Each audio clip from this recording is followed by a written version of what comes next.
Hey guys, how's it going? It's Marty Sleva, and I'm here with Logan Rosenstein from 505 Games, and we are here with Terraria. Logan, how's it going? It's going pretty well. How you doing? All right, not too bad. And this is PC gamers will probably know this as the kind of 8-bit, 16-bit inspired crafting game that came out on Steam back in 2011. Absolutely blew up, and console gamers are finally going to get a chance to play it in a few months. So let's just jump in right now. Sounds good. Let's go to my world. All right. So here's my character. I'm just going to go to this brave new world. It was one of the larger ones that I've liked to created. Okay. It's considered a small world in the game, but I've done quite a bit in it, and it's one of my personal favorites. Yeah, yeah, for sure. So here it's just a loading screen. We've got some little demo ideas of some hints and tips that we've thrown in there. Yeah, and we recorded a tutorial video before, so check that out if you wanted to get to just the basics. But we're getting thrown to a world. Logan, this took you, I'm assuming, hours and hours to create this. Yep, it's taken hours and hours. Yeah. So here we are. I'm just going to show you real quick. It's nighttime. We're going to just show you the house for 1 second, and then we're going to start a run. And we're going to run through the environment. At night, there's tons of enemies that like to spawn. One thing I can show you right now is I built this elevator to a floating world. So I'll show you the floating world first. Awesome. Over here, throughout the map, which I'll open right here, there's tons of different environments. And for me, I built this one up to this floating island. Okay. And this floating island, there's usually tons of different harder to get elements. There's a lot of gold. There's some basically there's some enemies. Of course, I don't know how they got up here, yeah. but here's a zombie. I'll knock him down. So is this everyone that starts a game? Are they going to have the same geographic layout of a world, or is it going to be randomly generated It's every time? pretty much randomly generated, Okay. so it's going to look different no matter where you are. Okay. And the environment changes as you progress different directions. So I've got rocket boots, so I can jump off of this world safely without dying. Okay. If these demon eyes don't kill me. And so, yeah, like Minecraft, it gets the world's a little bit dangerous at night. So Minecraft, Castlevania 2, it kind of has that same vibe. So here we are. We're in the forest. As soon as it's about midnight right now. Mm-hmm. Let's see, we're gonna run into quite a bit of zombies. I'm just gonna avoid them. And we're going to run. And basically, I'm going to go to another environment. We'll take a look around and maybe do some digging and see what's around. So these zombies are just everywhere at night. So it's always good to have a good shelter nearby. And the game has a strong multiplayer component, correct? Correct. It's got a multiplayer for a split screen up to 4 players per console in HD mode. And then it's got online multiplayer up to, I believe it is 8. Okay, and we can you can work together with a group of buddies, or correct. There's versus mode, and then there's kind of a co-op mode. So you can decide whether to work together to fight bosses. We've had people build giant maps just to combat their friends. It's pretty open to whatever essentially the host wants to do. So we'll just drop into this tunnel real quick and do a little bit of exploring, and then once it's daylight, I'll show you some of the worlds above. Yeah, and it might be hard to gather kind of from the video, but can you pop to the map really quick? Absolutely. I just want to show you. So there's small, medium, and large worlds, and this is. So this is a small world. This is a small world. This is the small one. So we're going to start all the way on the left side. So you got an ocean here. Okay. People who saw some of our teaser trailers saw the orca. That was everyone's favorite. That's just one of the enemies that's in the ocean. Okay. It's got tons of different environments, and you can see the classifications here. You've got desert and you've got forest there. So that's a desert. There's a dungeon. We're going to go down here. There's another forest, some desert. That's where we are right now. You can see my little icon in that tunnel. That's the house I built. There's the island. And it goes all the way up to space. That's the top of the map, way up there. There's snow. There's 14 total environments. Okay. One of the favorite ways that people like to describe this game is it's pretty unique because you can essentially go to a psychedelic forest and kill a unicorn with a flamethrower. That is what we've all wanted our entire lives as gamers. Exactly. So you can, this is big. I mean, I'm just going sideways. So you can see the tops of the world. There's some jungle, and it goes all the way down to this other ocean. But I'm going to zoom out here, and you can see how far down it goes. I'm going to go to my house just to show you.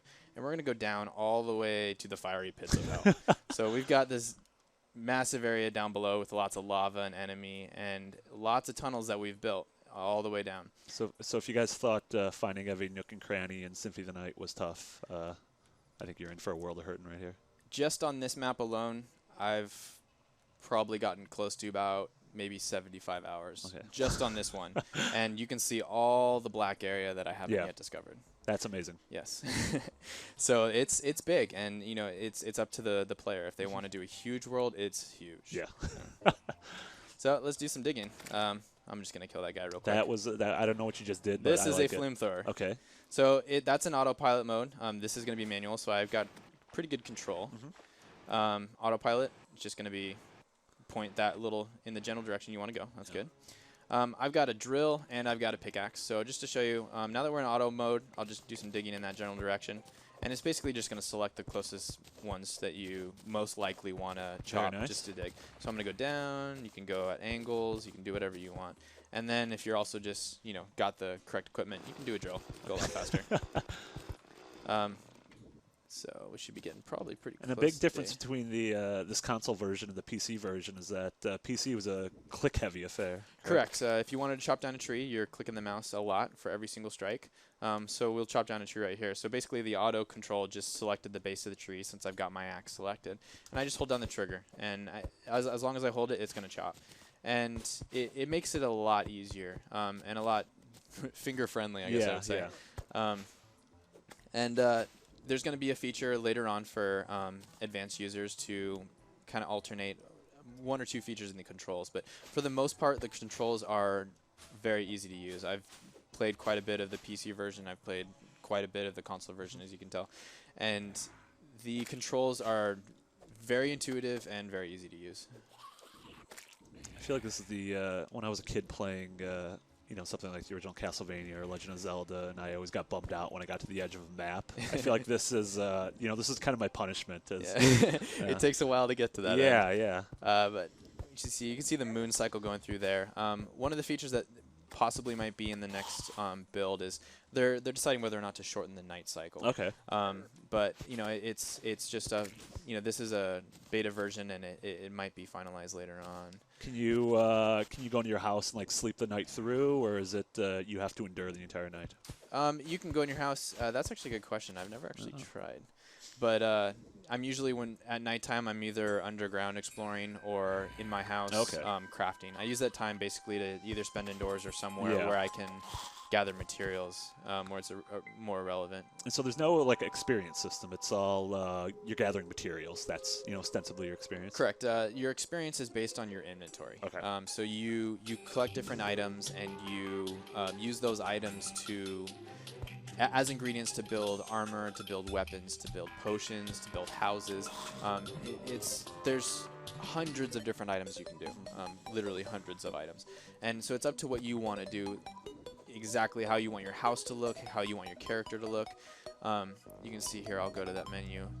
Basically, this is the character that I've selected. I've created these specific items, and I'm going to wear those. And as I did that, all the zombie hordes came to get me. So we're in the desert right now, and should be dawn any second. And as soon as dawn comes, the zombies stop spawning. So it seems like it's, you know, a bit of an amalgam of at least visual motifs. It goes from, you know, some of the enemies might seem like they're from, you know, something like Final Fantasy or Dragon Quest, but your armor and rocket boots almost has a futuristic vibe to it. There's lots in here. I mean, there's items that come from different themes. So you have, you know, wands and magic. I've got flamethrowers and rifles. There's a lot of different things. So it depends on how you want your character to progress. If you want him to be able to do certain items or do certain actions, then craft those items for that specific action. It's very up to the individual. Let's see. I don't even think we're close to the end of this map here, just to give you an idea. So there we are. We are right there. Okay. We're almost to the desert, to the dungeon, which is almost to the ocean. So as you can see, we've been just traveling this whole time. So do you want to give it a try? Yeah. All right, go for it. Okay, I'm excited. So you're in autopilot mode. So basically, if you want to dig, just pop the pickaxe out with using the bumpers. So one more over to the right. There you go. So you got molten pickaxe. So just do that. There we go. And do items deteriorate or? No, they stay. So basically, if you can throw away items. There's a trash bin in your inventory. Okay. You can drop items like you just did, but you can pick it up again. Yeah.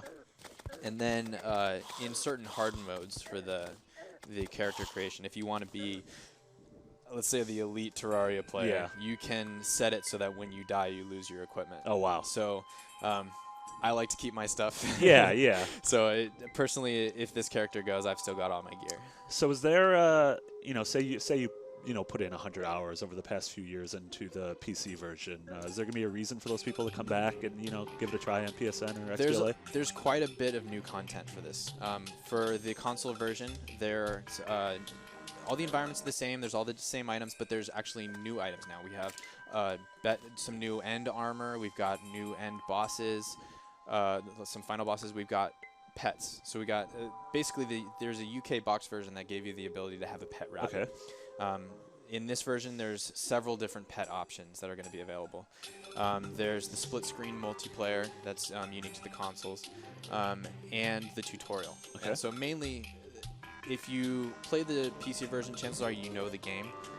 But with this, we redesigned all of the menus and the controls because it's a console and not necessarily a PC. Yeah. We wanted to make it as easy as possible for new players to pick up. So if you want to learn how to do something new, the tutorials are built into the game. Yeah, and that's one thing we should emphasize is that, this world is just insane and daunting right now, but it's not going to look like this when you first enter. No, it's very simple when you start. There's your orca. He's going to try and attack you. And you can see on your health there on the top there, it's going down. He's attacking you pretty good, but keep fighting. There you go. Okay. Collect some coins. There's a jellyfish. So in the past year or so, definitely on XBLA and PSN was kind of almost a resurgence or a renaissance for 2D platformers. Correct. We had things like Spelunky and Dust and Deadlight. So where does this kind of fit into that mold of games? Basically, this is it's a true retro game. Yeah. We like the idea of bringing the classics back, and even though this is technically a young game, it brings a lot of aspects that we really like about some of the older retro games. And bringing it to a console, personally, as a console player, I like to have these types of games readily accessible. And so this, for us, it was a major benefit to bring it to the console players that may have not had it for that type of that type of computer system. Very cool. So when do you think, do you guys have a window yet? Do you think, when do you think people can get their hands on this? We're looking at probably late February, early March. Very cool. Yep. So yeah, guys, get excited for this one.